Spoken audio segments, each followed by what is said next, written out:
back to the Citizen channel. You're all staying safe and well. And I didn't know that. I'm going to look at the West Ham programme. Yes, it's a big programme. Is it full of good stuff? Well, possibly a bit of both. Not so full as I'd hoped, but we're looking at the West Ham versus City programme for the 31st of August 2024. So there you go. I've got one on the wall. I've got one here because one's for my lad, but yeah, I can make use of it while I've got it, can't I? So I've got to check out the facts and any oddities within the hard copy memory of the game. £4 for 116 pages. Double what Chelsea were a couple of weeks ago, and on the face of it, quite impressive. Although looking through, there's a lot of ads, a lot of promos. They've got to make some money somewhere, haven't they? Of course, until they name the stadium, they might make a few quid out of that as well. But yeah, and the print is fairly large, which is good for my old eyes. But as far as content's concerned, it isn't fantastic. But we'll check out what's inside it anyway. So join me as we'll look through the West Ham versus City programme for the 31st of August 2024. Please, if you're new to the channel, push that subscribe button, push the bell notifications, everything City, past, present, as long as I can keep going. Great to have you on board. We have memberships now, just 99p a month. You get early access to all my stuff, including all my film and TV stuff as well, if you're interested in that, or if you know somebody who's interested in film and TV, give them a kick in my direction. It covers both. The membership, just 99p a month, and say a lot of the City vlogs, of course, a lot of the history vlogs.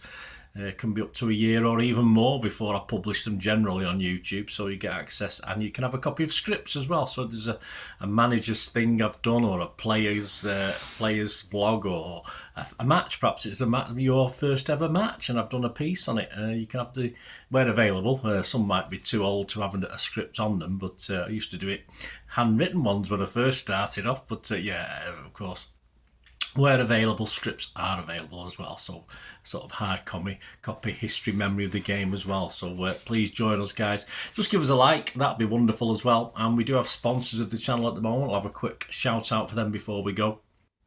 But you're interested yourself, just contact me. I'll put my socials on later on, or you can contact me through YouTube. Right, let's get on with this programme. The cover, yes, it's pretty ugly, to be honest. No offence, no offence to Mr. Füllkrug, their new German striker, of course. A brave shout to have this gap-tooth striker on the front of the cover, so it's all right. But the thing is also inside is also a pull-out poster in the kids section, so he'll be giving the poor little West Ham Hammer fans nightmares, won't he, with that stuck on the bedroom wall? But never mind. Rather them than me, but you know, it's a nice attempt. I like the cover. I like the car. A few of the 3 or 4 of the clubs are doing cartoony sort of covers this season, which is good. I like them.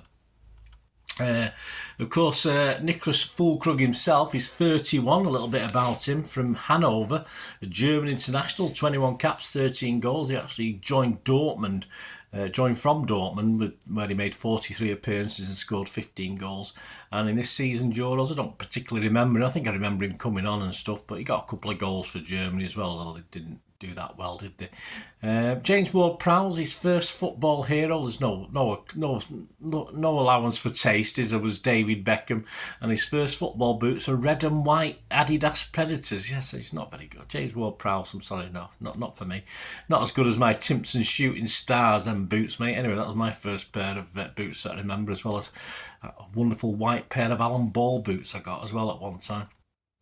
Crescencio Somerville, there's a great name. He loves basketball, apparently. He's got the sort of name to play basketball, hasn't he? He does play it as much as he can. Heroes are someone called LeBron James and Stephen Curry. I have no idea who they are, but you might do. I've never liked netball anyway, so not my sort of thing. Celeb fans, well, sort of, yeah. Boxer John H. Stracey, I sort of remember him from the mid-70s. West Ham, of course, won the FA Cup, beating Fulham in 1975.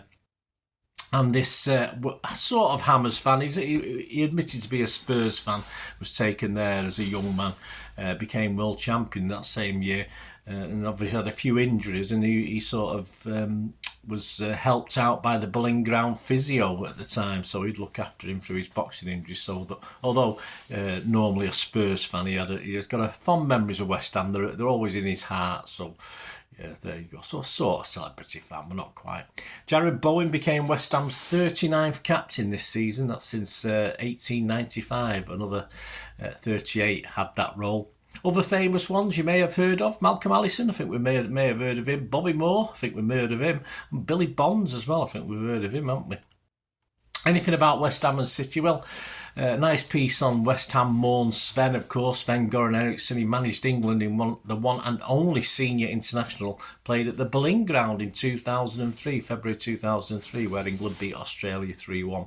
Of course, his first league game for us, City, was a 2-0 win at the Boleyn Ground, or Upton Park as I used to know it. Sven and City met West Ham 4 times that season, and with the 2 league games and 2 FA Cup games. The FA Cup game was at the Boleyn Ground, and we took them back to our place for the replay. We managed 2 wins and 2 draws, so unbeaten. Sven was unbeaten against West Ham for City, and he managed over 1,200 games in his management career for his various clubs, so rest in peace, Sven, anyway. Memorabilia, it's a nice little look back, looks at post-war West Ham, the 46-47 Division 2 season, when on match day 8, West Ham were the first team to beat us. Yes, a last-minute goal secured the points for the Hammers in front of over 33,000 fans. Of course, that season, City would win the title. West Ham finished 12th of 22. A piece called Stretching the Pitch is an analysis of City and how perhaps West Ham could stop us, but and how they can shape up to take us on. But we'll have a little excerpt of that in a minute.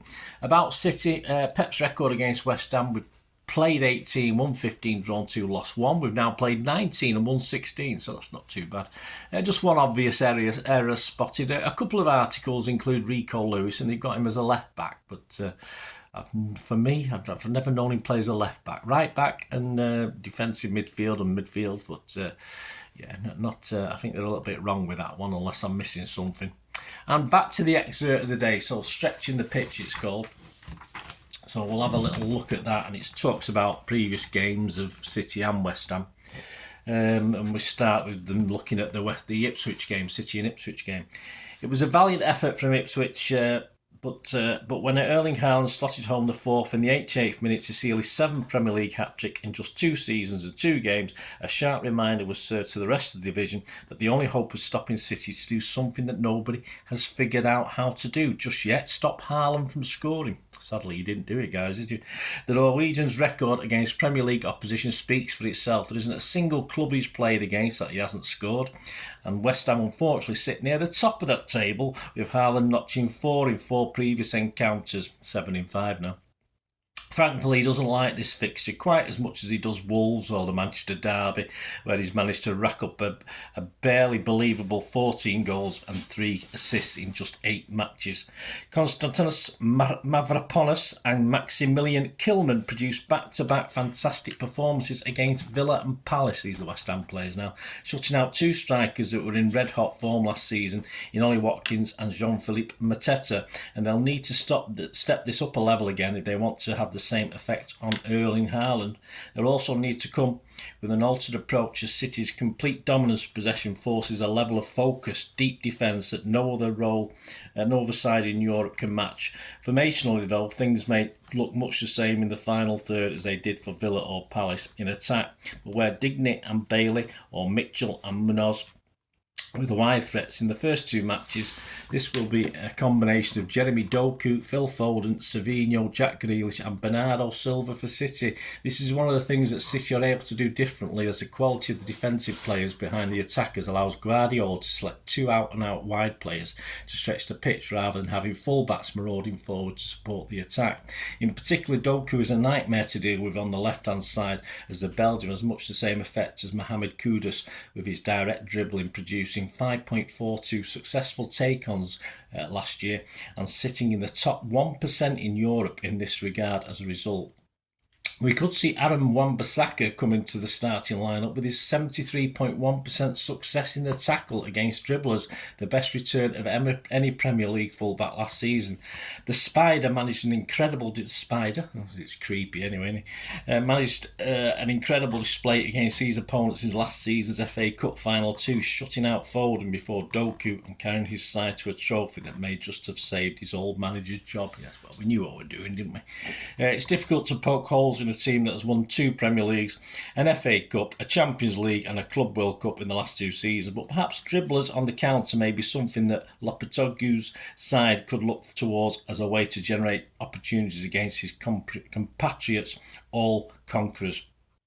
We saw just how much quality the team possessed in this department in the Palace match, with both Wan-Bissaka and Kilman charging out of defence to set up goals for Souček and Jared Bowen, in conjunction with Kudus' production of a match-high 6 completed take-ons. The Ghanaian is already the early leader across the league this season for this metric, with 9 in his first 2 matches, one more than Manchester-based duo Doku and Kobe Mainu. And this area of strength could be hugely important to this game, as City rank inside the worst 10 teams in Europe for the proportion of shooting chances they give up from take-ons. So there you go, interesting there. Whatever they came up with there, a couple of fans who do an analysis there for West Ham. It didn't work, did it? But good attempt. It worked for 5 minutes and then an odd 3 or 4 minutes here and there. But you can't stop the machine that is Manchester City, can you? So there you go, guys. Just a little stretch in the pitch and an analysis of City. Yeah, I like that article. Interesting. Of course, mentioned Wan-Bissaka, and of course, we're all terrified, aren't we? Probably not. Anyway, hope you enjoyed this. I didn't know that. West Ham versus City from the 31st of August 2024. As expected, not quite as good as I thought for the size.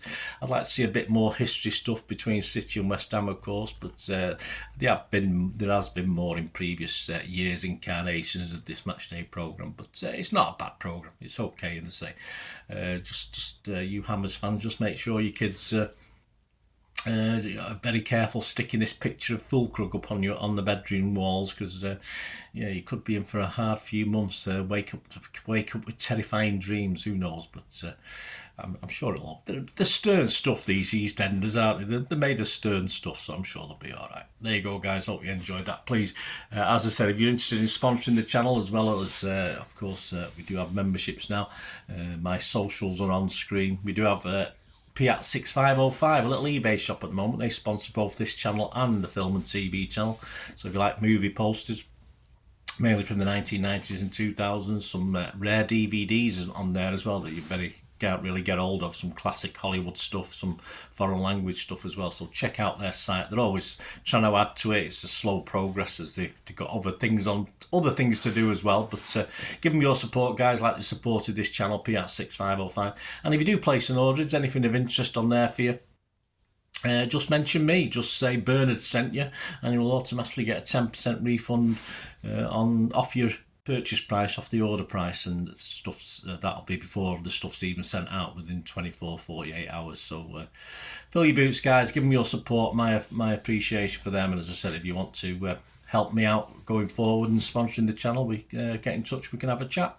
But hope you enjoyed this little I didn't know that. Of course, the next one I will be doing will be the City versus Brentford home game, although I have to rely on my lad to get me a programme for that, because I'm away for a week or two on my annual hauls. So and I might end up doing a couple of others before I get round to doing that, because obviously I'll be back for the Milan game and the Arsenal home game. I'll probably, by the time I get the Brentford programme, it'll be after Arsenal, I think. So they might be slightly out of order, but join me again, because the City programmes are quite interesting this year. A little bit better content, so a bit more to go at.